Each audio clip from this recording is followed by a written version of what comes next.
Greetings, everyone. It is a lovely morning here in Southeast Georgia, at least as lovely as it can be here in the middle of August. Nice and humid, a little bit warm. I think it's like 80 degrees outside. And man, you can already tell it's getting darker and darker every day. It's only been like, what, 2 months since the equinox, right? And man, it is, or not equinox, solstice. I got my words all mixed up. I'm silly. It's only been about 2 months since summer solstice. Days are getting shorter, but they feel like they're getting shorter in the morning at least. That's kind of that daylight savings time, which personally I do not like. I think daylight savings time is silly. One, it disrupts people's sleep patterns twice a year for like really no reason. And two, it just kind of like artificially messes up like your clock cycle, and that's for both normal people going to work and then people or school kids, right? So I don't know. I'm not a big fan of it. Not a big fan of it at all. I think it's silly. And the thing that people always say is like the farmers, like, well, the farmers can change their clocks. Honestly, like that doesn't really make sense. But the real reason we had daylight savings time in the first place was because of the war. And by the war, I mean World War I. And it was to basically trick people's minds into thinking like, we have more daylight in the evening hours than the morning hours, so we don't need to burn oil to sorry, just hit my camera with my windshield wiper thing. People will not be burning oil late into the night, at least 1 hour less in the day, wasting energy, wasting gas, or not gas, it was just like straight oil. So those fossil fuels could be used for the war effort, over in Europe. If you didn't know, we're not doing that anymore. There is a huge surplus of natural gas and oil, and there's still plants burning coal, and we have nuclear plants and solar plants and wind plants. Like we have all this very diversified energy sources that we really don't need to utilize daylight savings to save on energy costs. It just doesn't make sense. And with how electrified our nation really is now, it's kind of counterintuitive because people are just going to stay up late at night, watching streaming shows and stuff anyways. So it just doesn't make sense. But let's jump into the news after that rant right there. As he's going to try to extend federal oversight long term. In California today, Governor Gavin Newsom will officially announce what he plans to do to counter efforts by Republicans in Texas to redraw congressional maps. Steve Futterman reports. Governor Newsom says he believes action by California may be the only way to counter what's being done in Texas. We are trying to defend democracy as opposed to see it destroyed district by district. Today, he's expected to call for a special election in November. Californians would be asked to approve a new map redrawn to favor Democrats. This week, Newsom attempted to mug President Trump on social media, saying California will draw a new, more beautiful map. For NPR News, I'm Steve Futterman. That was a real libbed tweet. President Trump was handed a legal victory when a federal court of appeals ruled that the administration can suspend billions of dollars that Congress had earmarked for foreign aid spending. NPR's Scott McCannis reports. On his very first day in office in January, President Trump froze What's the point of Congress writing programs that the tackled bills disease and to pay the poverty bills? overseas. A group of international aid groups that were recipients of foreign aid grants sued the administration, and in March, a federal judge issued a preliminary injunction against the funding freeze, saying that the administration had unlawfully frozen funds that were allocated by Congress. But now that ruling's been overturned. In a 2-1 vote, a panel of judges from the U.S. Court of Appeals for the District of Columbia Circuit said the plaintiffs did not have the legal standing to bring a lawsuit. Scott McCannis, NPR News. This is NPR News. InfoWars conspiracist Alex Jones may be about to lose control of his media empire. A Texas state court has appointed a new receiver to sell the companies. As NPR's Tobias Smith reports, proceeds will go to the families who won a $1.3 billion defamation case against Jones. They spread false stories that the Sandy Hook school shooting never happened. The new receiver is authorized to take over InfoWars cash, cameras, and the InfoWars brand, with sheriffs if needed. After years in federal bankruptcy court, Police are in weeks to the families who say they were tormented by Jones's followers who believed his lies that they were just actors. Yep. Chris Maddy is one of the family's lawyers.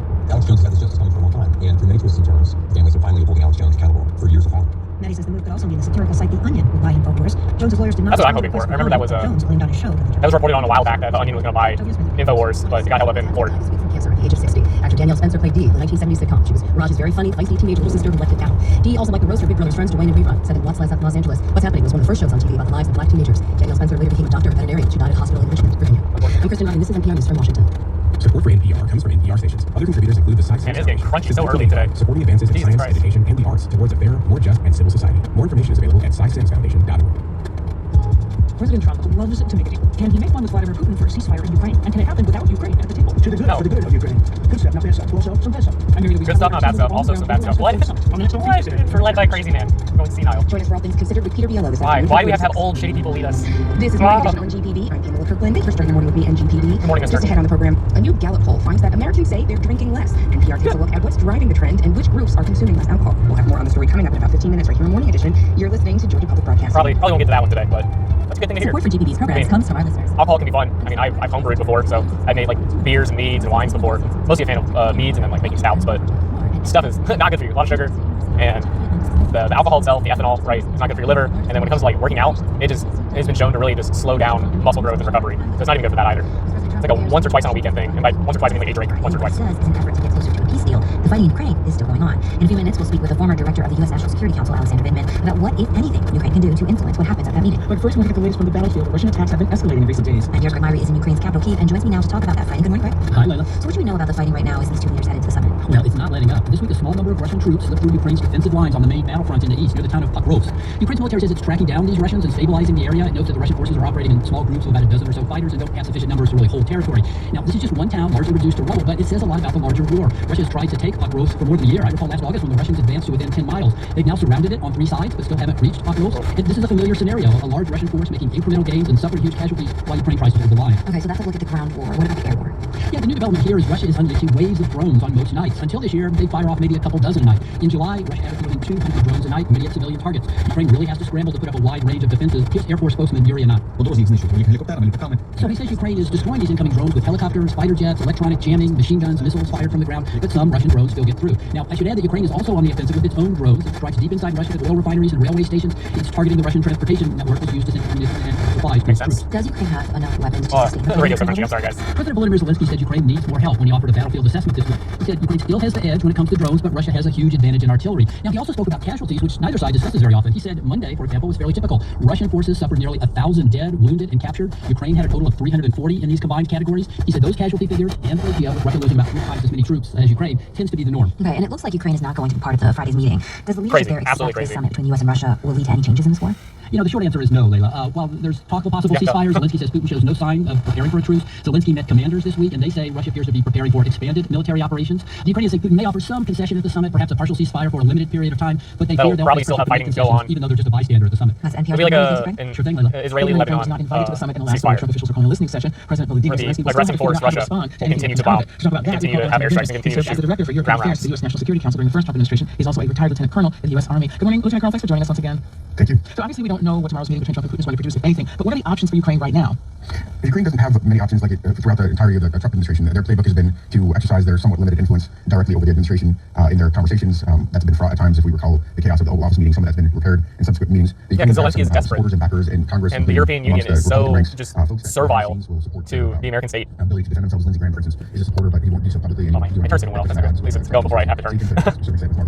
But what they do have is a host of supporters outside. This is Keir Starmer, who Zelensky's meeting with today.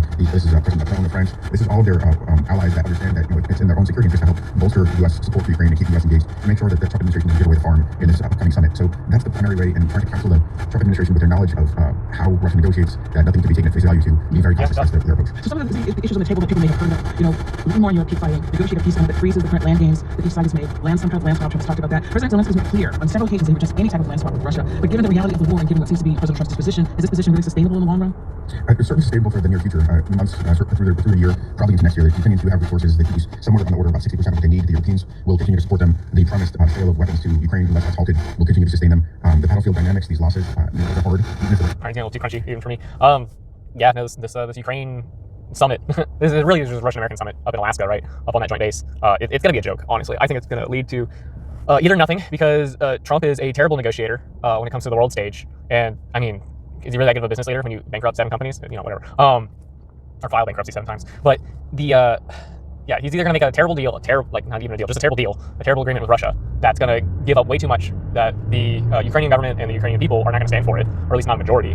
And it's going to strain relations between the State Department, Trump, and the Ukrainian fighting forces, right? Which is just going to cause Trump to get all in his feelings like a big boo-boo baby and threaten to no longer send weapons, offensive weapons over to Ukraine, so they can, try and defend their land, try and defend their country from a aggressive force, right? So, and then that'll either go one of 2 ways. Either they'll mend relationships again when Zelensky says, "Oh, Mr. President, I'm so sorry. Oh, Mr. President, I'm so sorry that I, was in a room and JD Vance started to piss on me," or he'll back down, or he'll completely back down and he'll concede to the demands of American Russia, because that's the entire just how it's been going in the situation. Is the Ukrainian people have been fighting for their country and fighting for their lives, and America just treats them as a pawn in the region that they really do not care about, and they will drop on a dime for strategic interests elsewhere. And it's just a pawn, and they need to give up some of their pawn to Russia. So the President Trump can look good on paper, then he'll do it. He'll do it for his own ego, right? He won't do it for the actual people. We'll leave it there for the day. I'm getting absolutely blinded by the sun. It's not good. There goes the trees. But y'all have a good one.